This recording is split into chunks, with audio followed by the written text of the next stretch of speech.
ये धन धन सतगुरु तेरा ही आसरा, धन धन सतगुरु तेरा ही आसरा। और नाम चर्चा का इस आखिरी कुछ समय के लिए, इस समय में हमारी आपसी बातचीत रहती है, तो कुछ जानकारियाँ आपको दे दें। उसके अलावा आपका कोई भी सवाल या सुझाव या शिकायत हो तो आप कमेंट्स बॉक्स में लिखते रहिएगा। तो कुछ चीज़ें जो आज इन दिनों चल रही हैं, अभी ये यूपी बरनावा आश्रम में, उसके बाद पिछले 7-8 दिनों से हम भी लगे हुए हैं, तो करीब आज 9वां दिन 10वां दिन है शायद।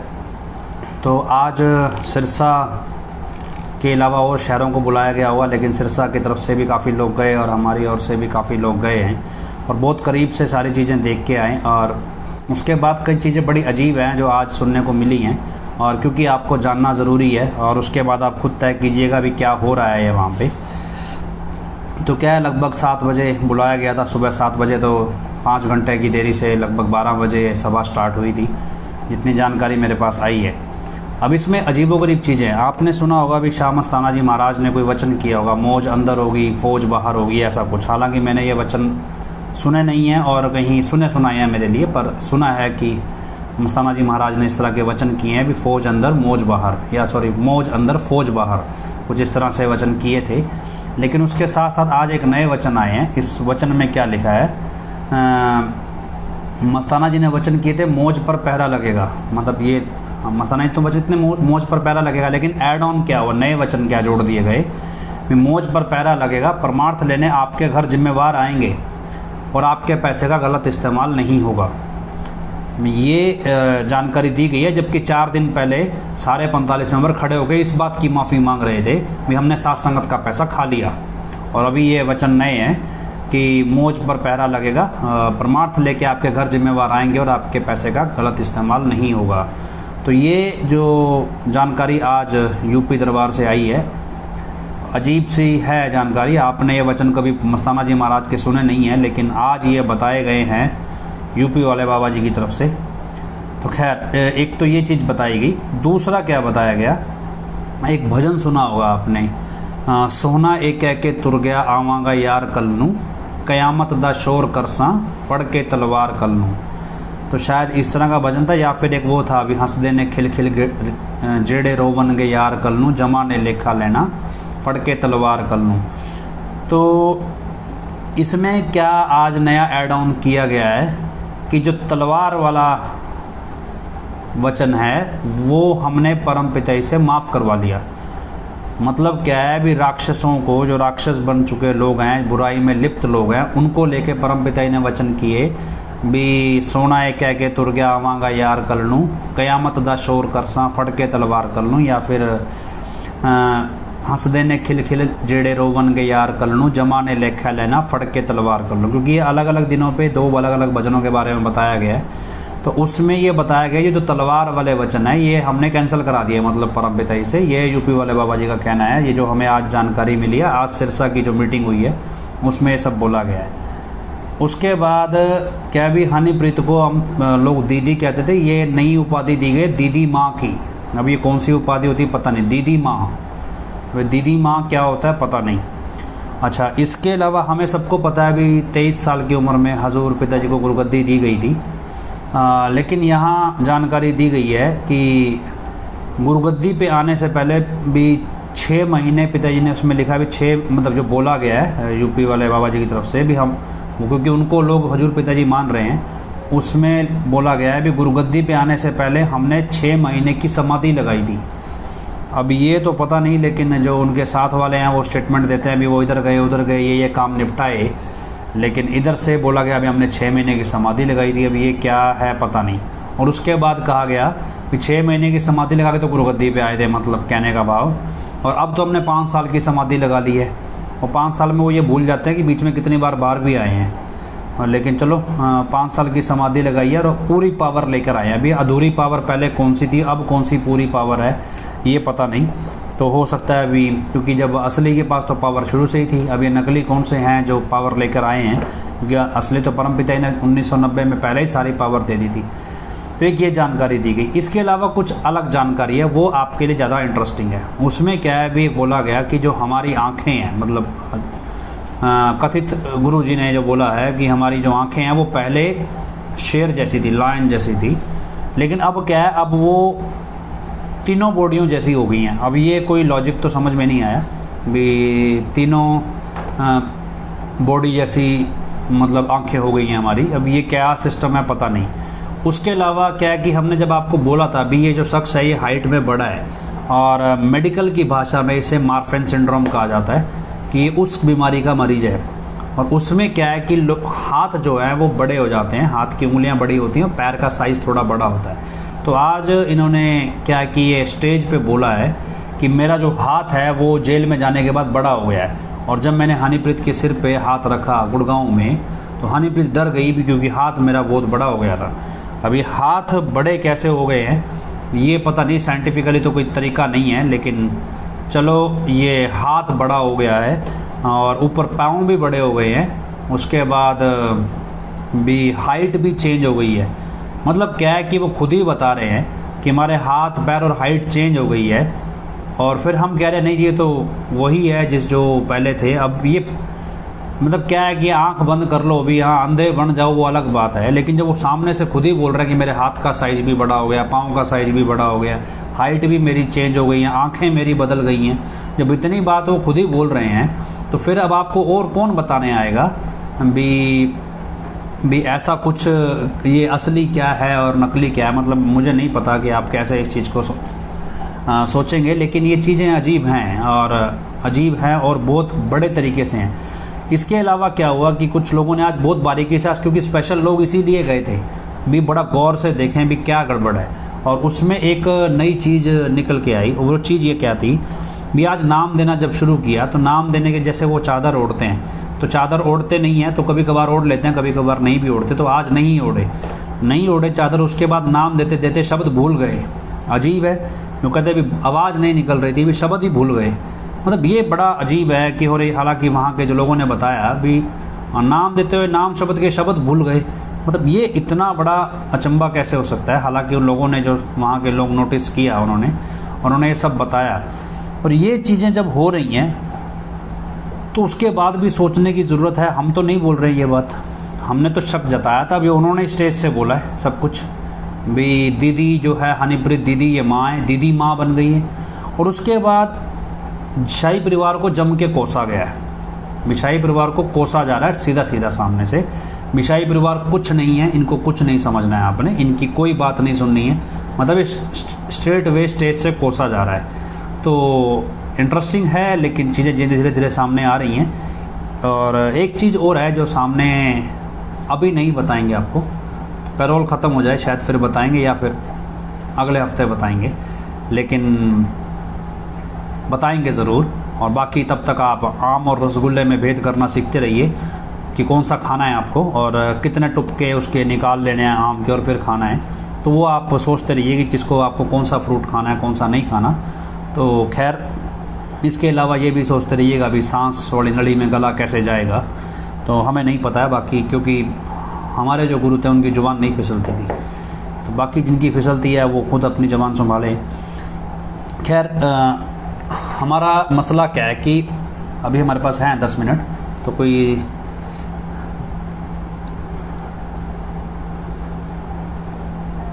जी, ये सुनील कुमार जी लिख रहे हैं अभी आज हम बरनावा में गए थे और हमें ऐसा बिल्कुल भी नहीं लगा कि वे असली हैं, उनकी बात भी अजीब सी लग रही थी।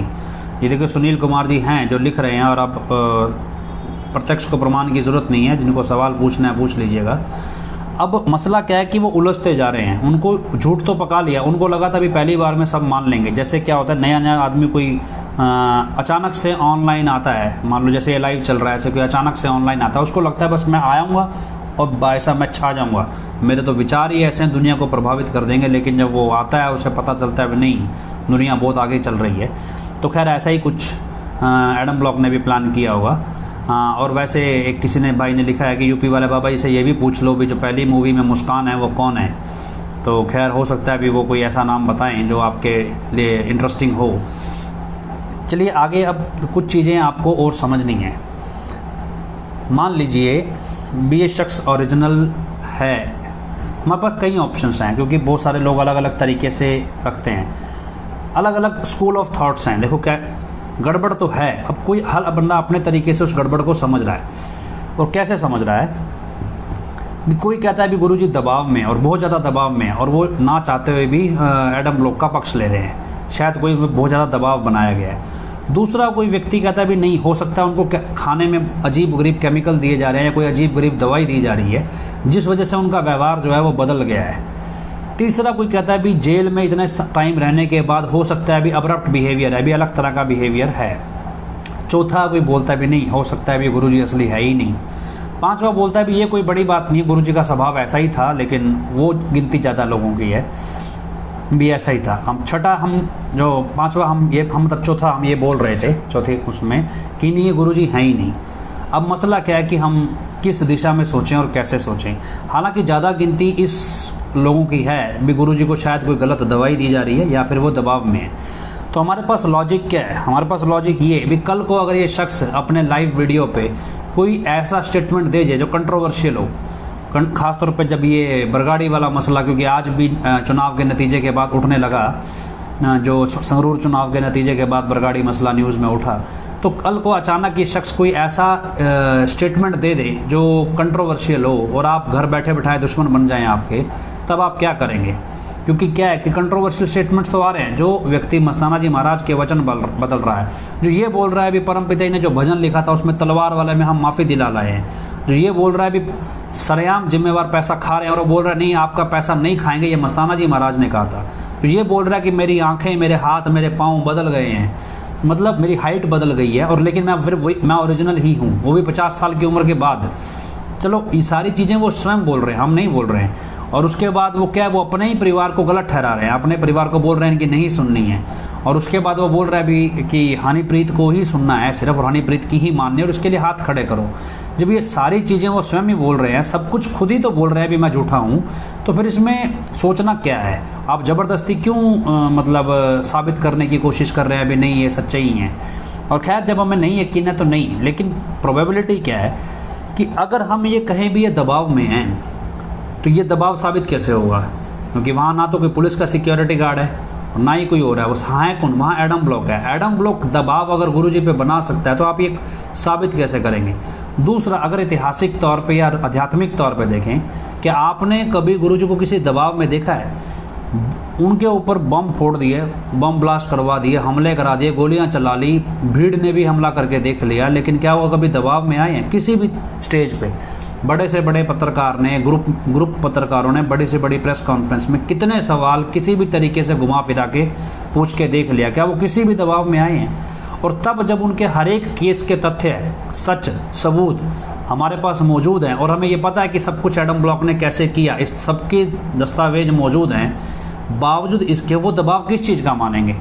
और सबसे इम्पोर्टेंट बात, आध्यात्मिक तौर पे एक संत बुराई के सामने किसी भी परिस्थिति में दबाव में नहीं आता। ये एक मतलब एक क्या कह लो भी अटल सच्चाई है।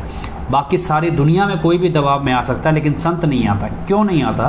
क्योंकि उसके हाथ में हर तरह की परिस्थिति बदलने की ताकत है, और वो जो भी परिस्थिति उसे दबाव में लाएगी वो उस परिस्थिति को बदलने का दम रखता है, उसकी ताकत रखता है। आध्यात्मिक उसमें अगर आप धर्म ग्रंथों में पढ़ेंगे एक संत की ताकत कितनी ज़्यादा होती है, ये एक गुरु ग्रंथ साहिब में भी एक श्लोक में लिखा है, मेरे पास वो श्लोक अवेलेबल नहीं है, और उस श्लोक में लिखा है भी तरीके से भी, वो भाषा दूसरी है लेकिन मैं आपको सरल भाषा में बताऊं कि एक संत के पास इतनी ताकत होती है कि अगर वो पलक झपकाए, मतलब आँख बंद करे और उसके बाद आँख खोले, आँख बंद करे आँख खोले, इतने देर में वो इस पूरी सृष्टि को नष्ट कर सकता है और इस पूरी सृष्टि को दोबारा क्रिएट कर सकता है, दोबारा बना सकता है। इतनी ताकत जब किसी संत के पास है तो वो एक परिस्थिति में दब जाएगा, वो भी एक इंसान द्वारा क्रिएट की गई, और इंसान भी कौन? हनीप्रीत जैसी, जिसके में तो हम ना दबाव में आए, ना आम आदमी ना दबाव में आए। तो खैर कि आप इतना छोटा मत आंकिए मतलब हजूर पिताजी को। इसलिए दूसरा ऑप्शन क्या है? कल को एक कंट्रोवर्शियल स्टेटमेंट दे दे तो हम बचेंगे कैसे भी? ये व्यक्ति क्योंकि जो बोल रहा है ना बनाप शनाप बोलना शुरू कर दिया है, तो आम खाइए, आप ये कीजिए वो कीजिए, तो उसके बाद आज ये सब मस्ताना जी महाराज के वचन ही बदलना शुरू कर दिए है। तो ये सब जब होने लगा है तो एक स्टेज ऐसी आ सकती है भी कल को ये समाज में हमें दुश्मन बना दे। तो बेटर है कि हम अभी से पल्ला झाड़ लें और हमें बताएं, शोर मचाएं भी ये शख्स जो है ये हमारा गुरु नहीं है, और ये जो कर रहा है इसके लिए खुद जिम्मेवार है और हनीप्रीत जिम्मेवार है इसके लिए। तो ये सारी चीज़ें आप लिखित में सरकार को दें भी, ये शख्स जो भी बोल रहा है इसके लिए स्वयं जिम्मेवार है और इसके साथ हनीप्रीत जिम्मेवार है, जो भी ये बोल रहा है, और उसके बाद जो भी इसके बोलने से होगा वो उसके लिए दोनों शख्स जिम्मेवार है। बाकी मैनेजमेंट तो साथ में है ही है, क्योंकि डॉक्टर नैन का नाम तो ले ही दिया है। और उसके बाद जो जो उनकी तरफदारी कर रहे हैं उनका और ऐड कर देना, जो जो मेरे घर पे आए थे मैं उनका भी ऐड कर दूंगा कि भाई ये भी मेरे पास तरफदारी करने आए थे। तो खैर ये सारी चीज़ें हम ऐड ऑन कर देंगे, कर भी रहे हैं, और बाकी जो आप करना चाहें तो आप ज़रूर कीजिए। इसके अलावा जब आप समझिए कि हजूर पिताजी दबाव में नहीं आ सकते, हजूर पिताजी के शारीरिक ढांचा बदल नहीं सकता, अभी हाथ उंगलियां लंबी हो जाएंगी, पैर लंबा हो जाएगा, हाइट चेंज हो जाएगी, आंखें बदल जाएंगी, इसका मतलब प्रैक्टिकली ये इम्पॉसिबल है। तो ज़्यादा प्रोबेबिलिटी इसी बात की है कि असली पिताजी जो हैं वो ये नहीं हैं, ये नकली हैं, ये प्रोबेबिलिटी ज़्यादा है। इसलिए इस बात को अब हमें सरकारी तौर पे उठाना चाहिए, और आप लोगों को भी उठाना चाहिए। ऐसी सी पोस्ट डालनी चाहिए जो फेसबुक पे, ट्विटर पे, इंस्टा पे, सब जगह, और उसके बाद ये पूरा षड्यंत्र बताया जाना चाहिए। भी आखिर ये पिछले कितने समय से चल रहा है, क्या ये चिट्ठियाँ यही शख्स लिख रहा है, क्योंकि जो भाषा ये बोल रहा है वही चिट्ठियों में लिखी गई है, क्या चिट्ठियाँ भी इसी शख्स ने लिखी हैं, क्या पिताजी की तरफ से कोर्ट में भी यही पेश हो रहा है, क्या हो सकता है कोर्ट में भी यही पेश हो रहा हो, और अगर यही पेश हो रहा है तो पिताजी की गवाही भी गलत जारी होगी, पिताजी के सामने वकील भी अनाप शनाप बोल रहे होंगे, और ये हो सकता है पिताजी का केस बिगाड़ भी रहा हो। तो ये तमाम चीज़ें आपको सोचनी पड़ेंगी। इस सब में सबसे इम्पॉर्टेंट चीज़ कि वास्तव में पिताजी कहाँ हैं और किन हालात में हैं और कैसे हैं, तो ये सब जानना ज़रूरी है। तो इसकी मांग भी आपको उठानी चाहिए। तो ये तमाम चीज़ें आपको जाननी चाहिए और समझनी चाहिए, और आगे इस चीज़ को सोचकर बढ़ना चाहिए। तो यही जानकारी हमारी ख़ास तौर पे जो आज सिरसा की मीटिंग हुई, और उस मीटिंग के अंदर जो जो चीज़ें चली और कैसे कैसे ये चीज़ें उभर के सामने आ रही हैं, और अभी अपने आप को हजूर पिताजी क्लेम करने वाला शख्स अगर नाम देते वक्त नाम के शब्द भूल जाए, मतलब कितना अजीब है। उसके बाद वो मस्ताना जी महाराज के वचन गलत बताने लगे, और वो ये कहें भी परम पिता ने जो भजन लिखा था उसमें से ये जो आधी चीज़ें माफ़ करवा लाए हैं। मतलब जो पिताजी ने कहा था भी हम जो आने वाला समय ऐसा आएगा भी जो क़यामत का शोर होगा और तलवार के नोक पे होगा, तलवार से हम करें, तलवार का शोर होगा, कयामत दा शोर करसा फड़ के तलवार कर लूँ, सोना एक एक के तुर गया आवांगा यार कर लूँ। भी इस भजन में जो तलवार है वो तलवार के वचन हमने माफ़ करा लिया। और दूसरा भजन क्या है भी हंस दे ने खिल खिल जेड़े रोवन के यार कर लूँ, जमा ने लेखा लेना फड़ के तलवार कर लूँ। मतलब ये तलवार जो है ये हमने कटवा दी है परम पिताई से। अब अजीब है, लेकिन आप सुनते रहिए, हो सकता है आने वाले समय में कुछ नई और दिलचस्प चीज़ें मिलें। बाकी एंटरटेनमेंट आपका यूट्यूब पे हो ही रहा होगा। तो खैर हमारा आखिरी 10 मिनट जो है वो हम हजूर पिताजी के चरणों में प्रार्थना करते हैं कि सामाजिक तौर पे भी जो कुछ हो रहा है इसका सच्चाई सामने आए। हजूर पिताजी के चरणों में प्रार्थना करते हैं, जैसा आपने सत्संग में भी सुना। इसके अलावा हम एक और जानकारी आपको दे दें भी, हर रोज़ शाम को 4:30 से 5 बजे तक सुमन किया जाता है भी हजूर पिताजी जिन भी हालात में हैं वो स्वस्थ हों, सही हों, जल्दी से जल्दी साथ संगत को मिलें और साथ संगत को उनकी जानकारी मिले, और उसके बाद वो साथ संगत के बीच में लौट आएँ। ये सारी चीज़ें, इस चीज़ को ध्यान में रख के हम शाम को डेली 4:30 से 5 बजे सुमन करते हैं। तो आप भी उस सुमन में शामिल होना चाहें तो हो सकते हैं। हालांकि आप अगर फिर भी यूपी वाले बाबा जी को भी सच्चा मानते हैं तो भी आप आधे घंटे के लिए सुमन में शामिल हो सकते हैं, सुमन कर सकते हैं, भी सच्चाई सामने जल्दी आए। तो खैर ये सारी चीज़ें चलती रहेंगी। आज आखिरी के 10 मिनट हमने नाम सुमन करना है, तो उसके लिए अरदास बोलते हैं। धन धन सतगुरु तेरा ही आसरा, हे मालिक तुझे इलाज है, अब बहुत हो गया, तू दया में रहमत कर, तेरे प्यार मोहब्बत की राह में हमें कोई दुख तकलीफ़ ना आए, तो ऐसी रहमत बख्श वह सबको सुमति दे, किस तरह से देनी है यह तो सब जानता है, जिसको जैसे देनी है वैसे दे, वो तेरी मर्जी। धन धन सतगुरु तेरा ही आसरा।